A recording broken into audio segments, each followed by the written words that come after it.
ازيكم؟ اسرع واسهل ابرة في يوم واحد. انا سميته ميني ابرة وعزته في الطوة بتاعت البيض. الطريقة بتعمل كوباية بتاعت عصير. تابعوا الفيديو وتاني ان شاء الله كل ما نفسكم تهفكم على الابرة هتقدروا تحضروه بسهولة. العملية مرت بتجارب كثيرة بأنواع كثيرة من الدقيق. في اللي ما طلع طعمه كويس، في اللي طلع ما بيتعاس، في ده كده ما بينشف. وبعد نجحت الطريقة، هل محتاجة زيادة بهارات، هل أحسن يتبلى بموية حارة. كانت تجربة متنوعة.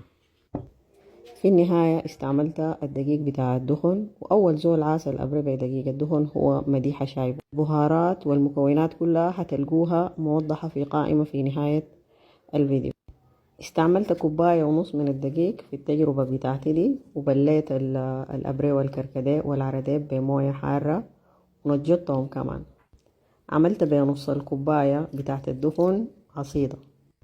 عندي الوصفة الأصلية لعمل الأبرة بالزريعة بالطريقة التقليدية، موجودة في قناتي في دقة سريعة في اليوتيوب في من 2016. ممكن الناس اللي حابة تعمله بالطريقة التقليدية وعندها إمكانيات ترجع للوصفة هناك وأنا سعيدة بأنه الفيديو بتاعي بتاع الوصفة الأصلية كان هو أول فيديو في اليوتيوب لصناعة الأبرة. هنضيف كل المكونات في إناء واحد، لكن أول عايزة أوريكم إنه الخلطة بتاعت العجوة والكركديه والعرديب الماما نجت دي حاجة خرافية. أنا شخصيا هعملها واحدة من العصاير في رمضان. حاجة طعمها جميل بصورة ما عادية، وممكن تتاكل بالملعقة، بالذات للناس اللي بيحبوا الحمضيات وبطنهم طعمة. دي كمية بسيطة من الخمار أضفتها للخلطة، وبعد ذاك أضفت جميع البهارات وكوباية الدقيق ما نجضناها، ومعاها كمان نص الكوباية اللي عملناها عصيدة. الأبريق عصير أصيل وعنده برستيج وعنده طقوس، وأبدا الفيديو ده ما هو لأنه إحنا نخلي الطقوس أو نعتمد على البدايل.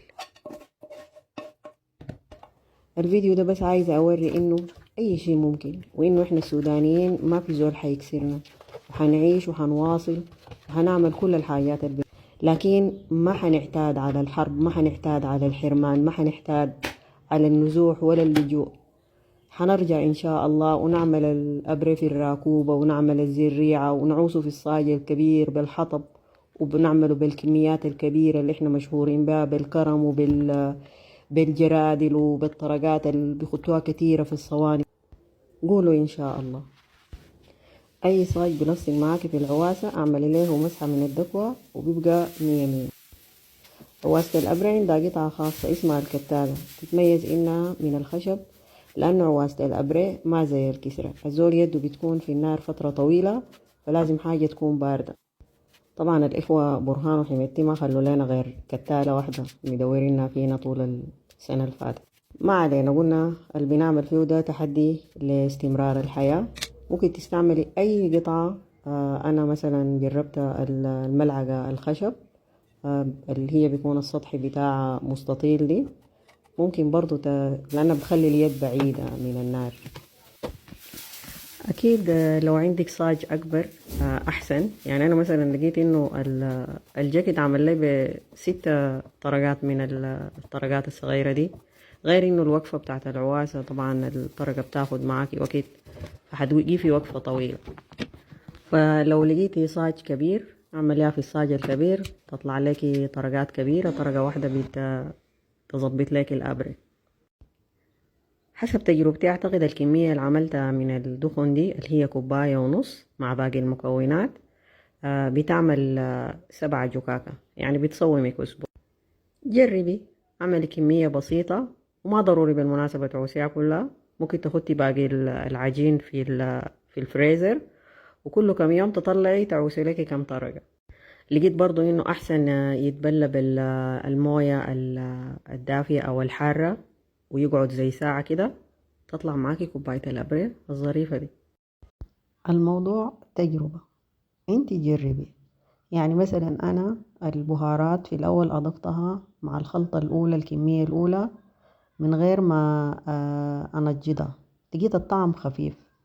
لما زدتها غليت البهارات والعرديب والعجوة والكركديه مع بعض زي دقيقتين كده في النار حتى أن أضفتهم للخليط. كل الخلطات اللي عملتها للتجربة ما هتترمي أكيد، في جزء منها حولته لخمار، في جزء منها كله لميته في الفريزر هعمله نشا، بالذات الفي والعرديب والكركديه وكده هيكون نشا ظريفة. يلا ما عندكم حجة، حتى لو رمضان بقى بكرة جيبوا المواد وخمروها والصباح عوسوها ويكون عندكم أحلى أبرة دقة سريعة.